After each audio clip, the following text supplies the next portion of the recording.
Another Cajuns wide receiver is sidelined. I'll tell you what I know and what's next for Louisiana here on Ragin Rundown.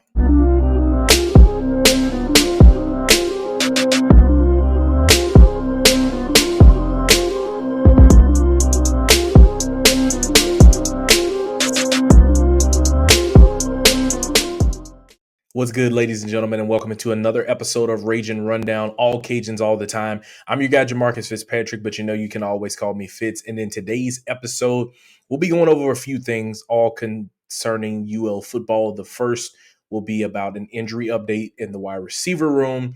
We'll talk about the cliff notes from their first fall camp scrimmage. We were there for the entire portion of practice. I took quite a bit of notes. I'll go back over there for you. And then Louisiana adds 2 new commits to their 2027 class. We'll talk all about those players later in the show. Let's start things off with the headline, which is that wide receiver Landon Strother, former St. Thomas More product, will be sidelined for 4 to 6 weeks. While I was on the radio with ESPN Southwest, I believe it is, and was on the radio with Jared Roser, I received a text message from a trusted source, which was giving me an update on Landon Strother. Before we get into that, the timeline of how this all kind of laid out. Fall camp started last Wednesday. Sheldon Sampson was not practicing. Landon Strother was practicing, right? The spotlight obviously went to Sheldon Sampson initially.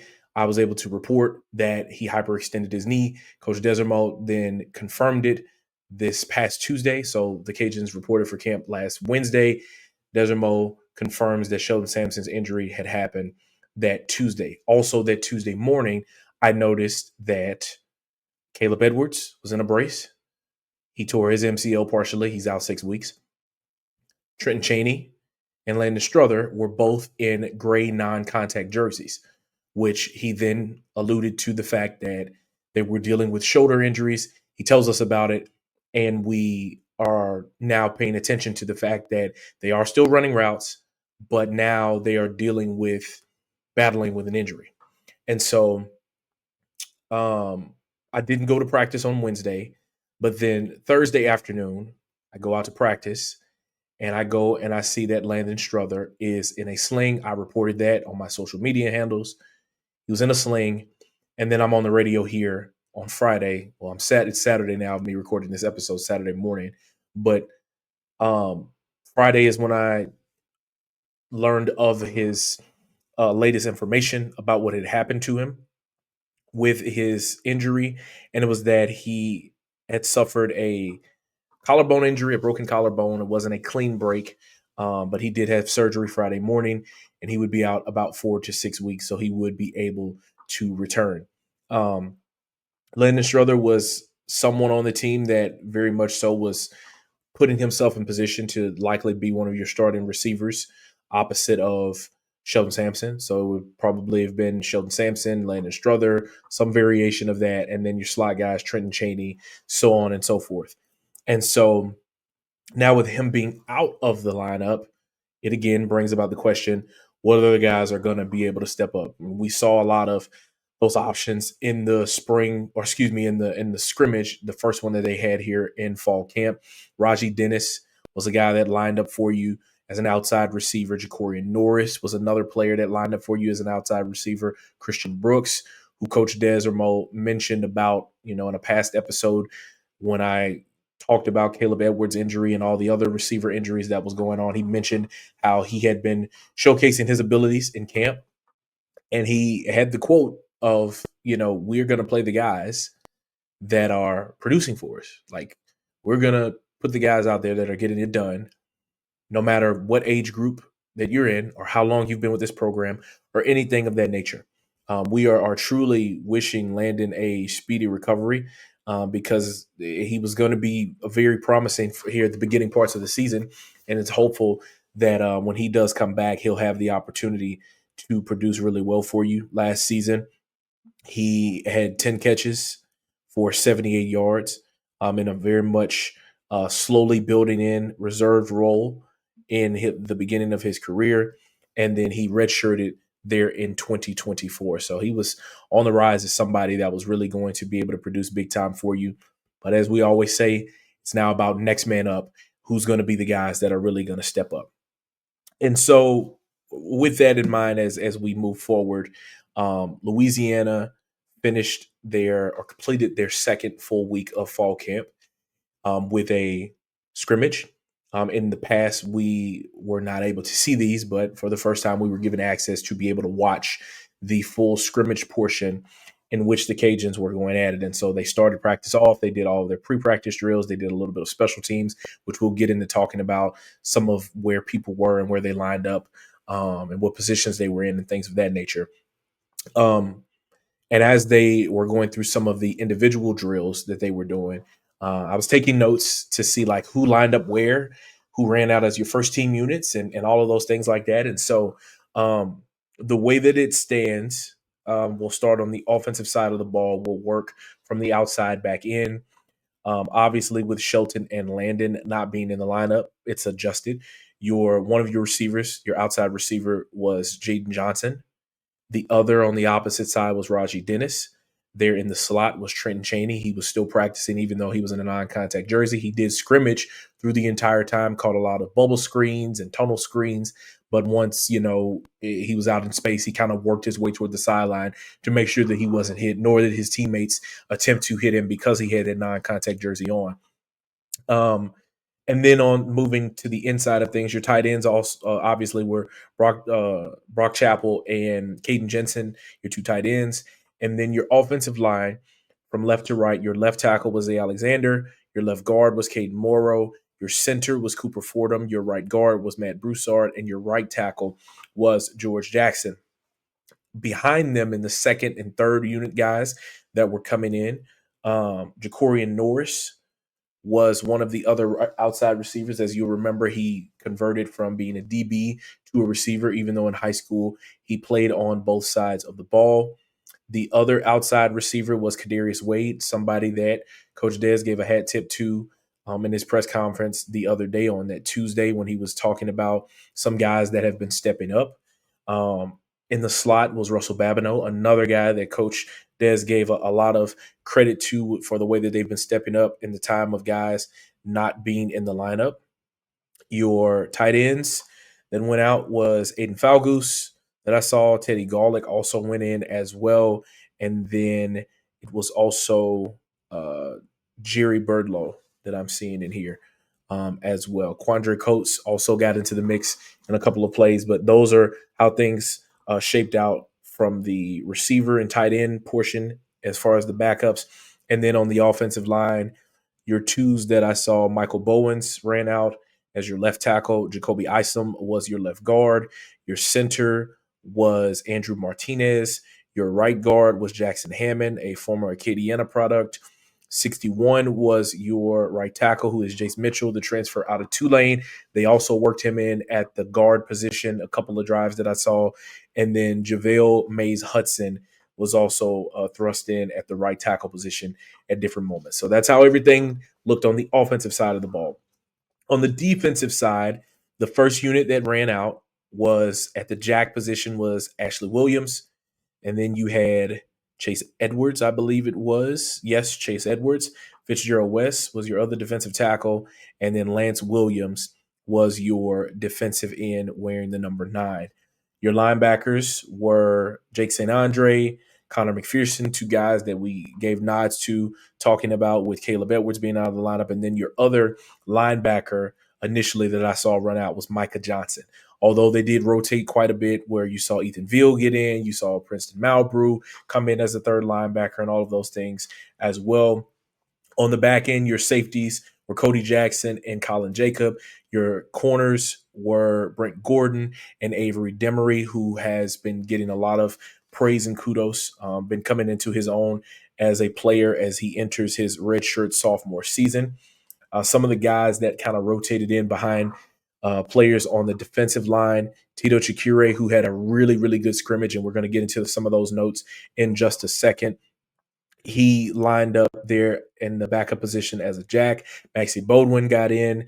Also, Ashton Wright. Jeremiah Holtz was a player that got a lot of burn too at the edge position and got a chance to come in and out, with the twos, with threes, even with the ones. They kind of were rotating him in to see how he could be able to compete. A kid that's 6'5" and 245 pounds, showing a lot of promise in some of the plays that he made. And also Priest Ash was another defensive end that ran out there for you as well.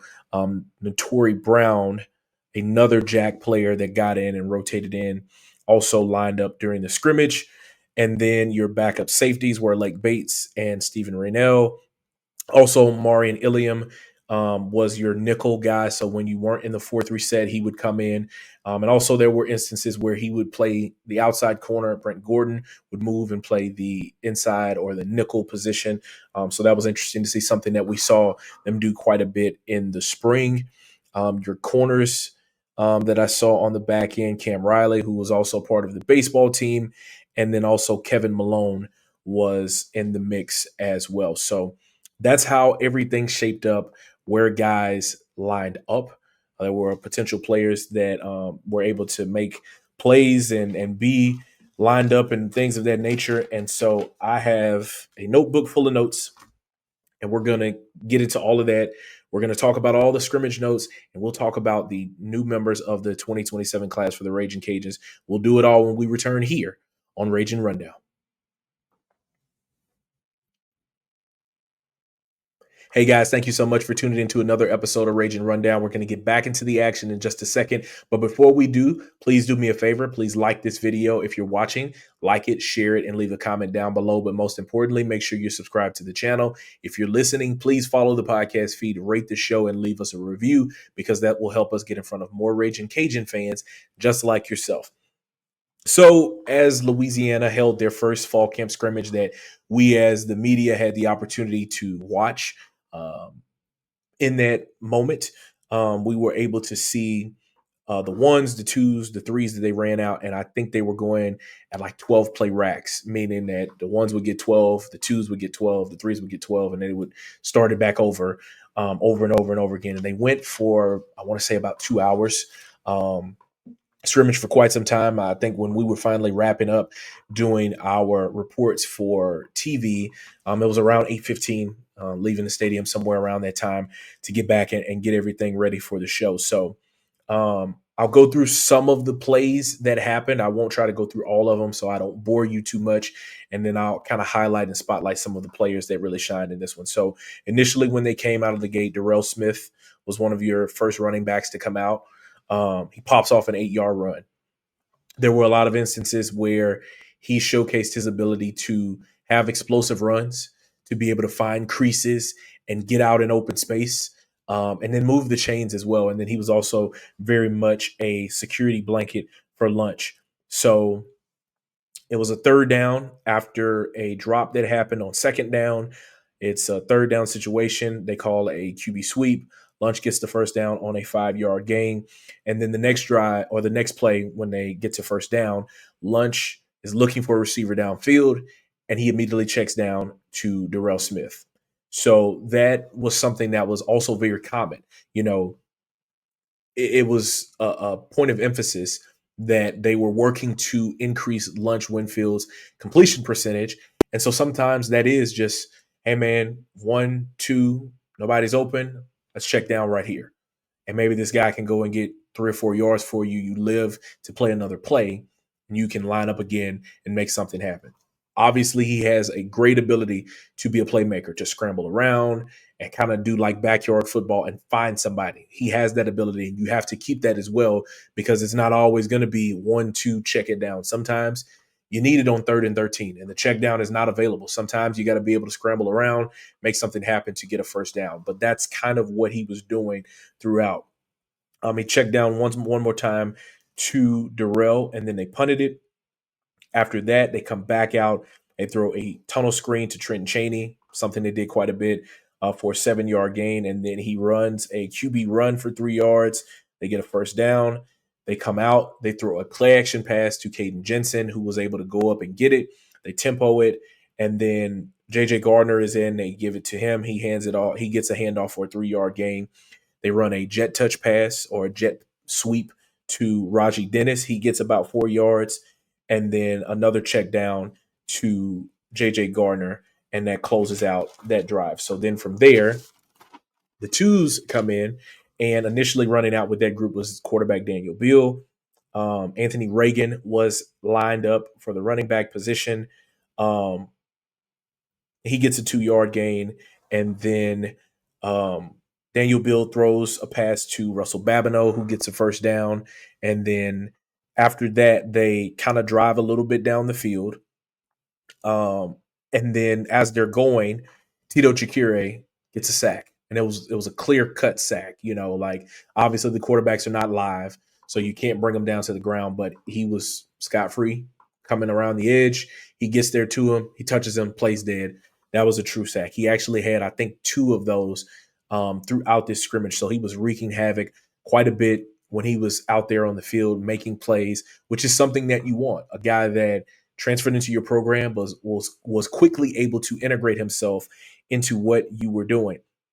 Um, Coleman Carter came back in to run with the twos, and he was able to throw a pass to, I believe it was Christian Brooks that I'm looking at wearing the number 87. I'm flipping back and forth between the roster and my notes at the same time. Yes, he had a couple of connections with Christian Brooks. He also had, I think it was about a 50-yard pass. They came out to start another drive, and he throws it deep on a shot play, and he connects with him. That was either Coleman Carter or Sam Altman, but nonetheless, Christian Brooks, being a true freshman, coming out and proving that, hey, it doesn't matter what age it is, I'm going to come out and I'm going to seize the opportunity. And he definitely did that here in this first scrimmage. Um, when it comes to the special teams aspect of things, you had Brick Schultz and Tony Sterner as your kickers. Logan Klotz did kickoff for you. Your long snapper was Carson Kraft. On the return end of things, Jacorian Norris was back there as your kick returner. Raji Dennis rotated in behind him as the two for that. And then they did punt at the beginning, working on punt returns, and I believe it was all five of those guys that we had heard about there at the beginning of camp: the Brent Gordons, the Trenton Cheneys, Landon. Well, obviously not Landon Strother being into the mix now, but those guys that we had talked about there at the beginning of camp. From there, they did a series of different things where it was more scenario based. Starting putting the ball, driving 30 and in, going like that. And then towards the end of practice, they worked more on the 2-minute drill situation. Um, Another player that came up really big in this scrimmage was freshman Key Ryan Smith.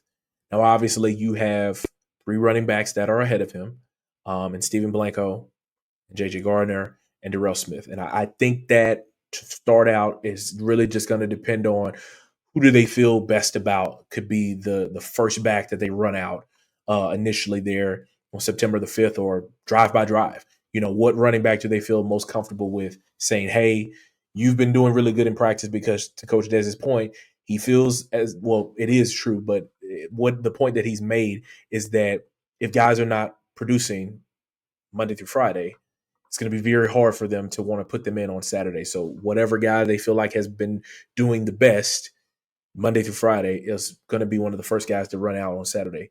But Key Ryan Smith had a couple of runs that he was able to pop off, and has really good balance. And I mean, like, carrying the defense down the field as he's running the football type of balance. So regardless of what those three guys do ahead of you, I think that there will be moments where you can maybe slip him in and get him 2 to 3 touches in the game, and maybe he can pop off something special for you, because obviously this is going to be a run first offense. It has been that they run the football to eventually set up the passing game that they have. And then with you dealing with some injury now as well, you're probably going to want to lean on your run game even more so. It's helpful that you have an extremely experienced offensive line. It kind of plays into your favor. So he was someone that came up big for you in a lot of instances. He had a 17-yard run late in the scrimmage. Princeton Malbrew was a guy that came up with a couple tackle for loss that I noticed during the scrimmage as well. And then, like I said, they closed things out with a 2-minute drill, working to get down the field, clocking it, making sure that they get the ball spot. How do they line up? quickly to be able to kick a field goal as time expires.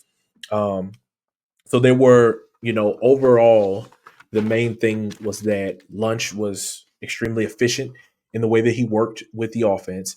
It wasn't always the sexy pass down the field. He did take a couple of shots down the field. One of them I remember distinctly was a pass interference by the defense as he tried to attempt, I believe it was to Kadarius Wade that he threw the ball down the field to. Um, it's not always going to be the sexiest, but sometimes the best pass is the one that's right there. That one right there is sometimes the best one that you have to go with. He made moments like that, and that's what you're going to need to build up that level of consistency. And when it's time to bring out the playmaking ability, bring it out because we know that it's there and he has the opportunity to do it. Obviously, he has the ability that it's 1-2. He can also take it down and pull it and run it himself. Um, and I think that that's important.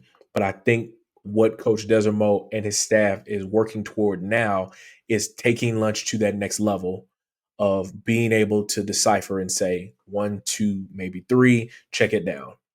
1-2, check it down. 1-2, now let me take off running. To have a different level in your bag, so to speak, as you're moving along. So Lunch was efficient in how he did things. Like I mentioned, Key Ryan Smith was a bright spot for you. Christian Brooks was a bright spot for you at the receiver position. Ja'Cory Norris also had some moments where he was able to get some quick screens and a couple of slant routes that was in there that he came up with some nice catches for first downs. And then on the defensive end, like I said, the defense applied consistent pressure, right? They weren't necessarily just getting all the way back there and the offensive line was doing terribly. No, there were a lot of clean pockets that all of the quarterbacks had to work with. And we're talking about from Lunch all the way down to Alex Munoz, right? But there were also moments that Tito Shakira gets back there. Priest gets back there and gets the quarterback off the spot and makes him have to scramble and get out of the pocket and run out of bounds. Um, you know, multiple times that they were able to do that. I think even Brent Gordon came on a corner blitz to be able to get a sack. Like they were using different ways and different variations to pressure the quarterback and make them uncomfortable back there. But for the most part, the pockets were clean from the offensive line as these guys are very experienced and have been playing not just together, but also playing college football at this level for some time now. So that's how this scrimmage kind of shaked out to be. There will be another scrimmage that the Cajuns will have next Saturday, and I think that that will fully round out fall camp. I can't remember the exact day that school starts. Classes may start next week, if I'm not mistaken. I don't have the calendar in front of me where it lists all of that for us, but they will have another scrimmage, and that will pretty much round out fall camp before they officially start turning the page and start looking at the Lamar Cardinals. So before we close out the show, the final thing that we want to talk about is that Louisiana is now up to 18 recruits in their 2027 class. The first is a kicker, Ryan Reeder from Union Parish High School in the state of Louisiana. Ryan is the 50th ranked punter by the Coles professional camps rankings that they have. Some things that they mentioned about him was that he has shown technique and discipline needed to continue to advance in his development. His dedication and trust in his technique are clearly paying off as he continues to develop as a strong college prospect. According to his profile, he is a 4.5-star kicker and a 4.5-star punter.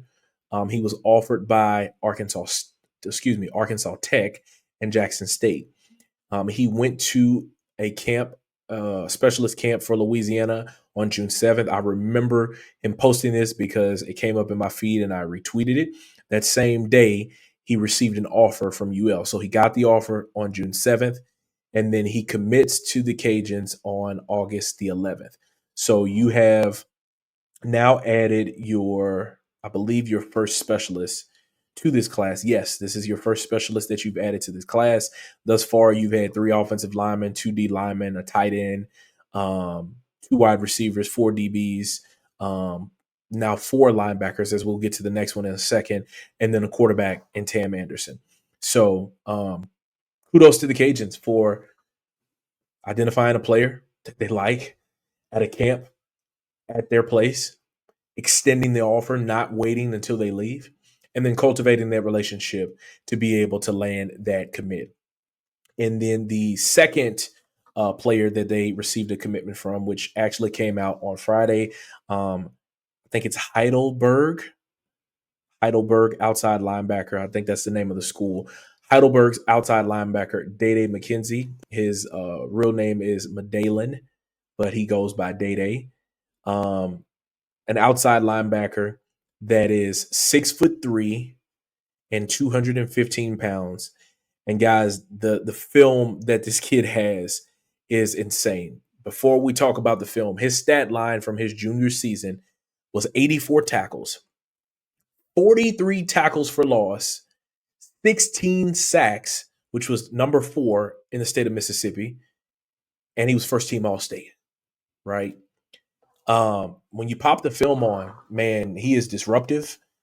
He's aggressive, kind of like how Coach Mike Giuliani was describing Ashley Williams. He is a bull in a china shop.